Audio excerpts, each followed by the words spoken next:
Pointless top 5.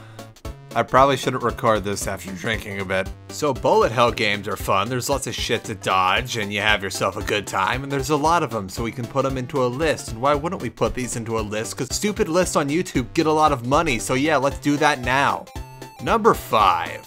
Tower of Guns is a nice game by a nice dude named Joe Mirabello, where you play as a dude who has a gun in a tower with a lot of guns.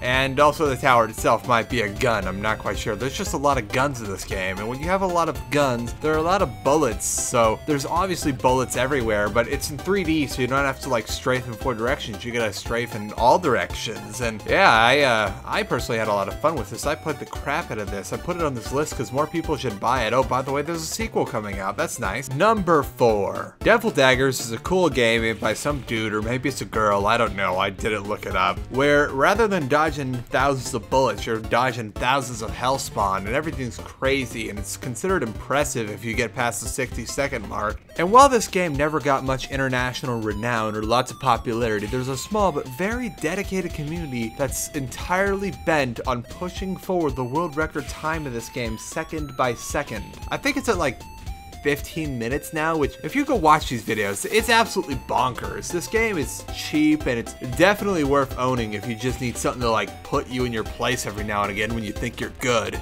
Number 3. Undertale is a pretty cool game made by an okay dude named Toby Fox, where you play as a gender ambiguous I don't know what this thing is. And you can either walk around killing everybody or making friends with everybody, which is a nice alternative from just having the option to kill everybody. And before you all get really upset and start posting your frogs that were once stoner symbols, but then became symbols of Forever Alone, and then became nationalist symbols, I don't know. If you separate this game from the rabid fan base that got cultivated on certain sites that are known for cultivating rabid fan bases and are why I can't openly admit that I like certain cartoon shows on my channel, Undertale's combat is an extremely competent and well put together bullet hell game where each individual enemy in boss battle has its own style of bullet hell that you can find yourself enjoying quite a bit. Like, that's what Undertale should really be judged on, and not because it cultivated a fan base that really has a thing for goat people and keeps on asking people. Number 2. Detroit, Michigan was founded in the early 18th century by some French people, and it later hit its stride in the 20th century between the automotive industry and Prohibition, and finally wartime production in the mid-20th century. Detroit eventually fell from grace though in the late 20th century as overseas automotive manufacturers, and then some weird hokey pokey with bailouts in the early 21st century, which lead the protagonist in a halfway abandoned post-apocalyptic city where violence and gunshots are constantly around you. Detroit's player base hit a sharp decline around 2008 and 2009, and it's been steadily declining ever since. There's still a dedicated player base that remember Detroit for the old times around the 1950s, however, it's just not the same anymore.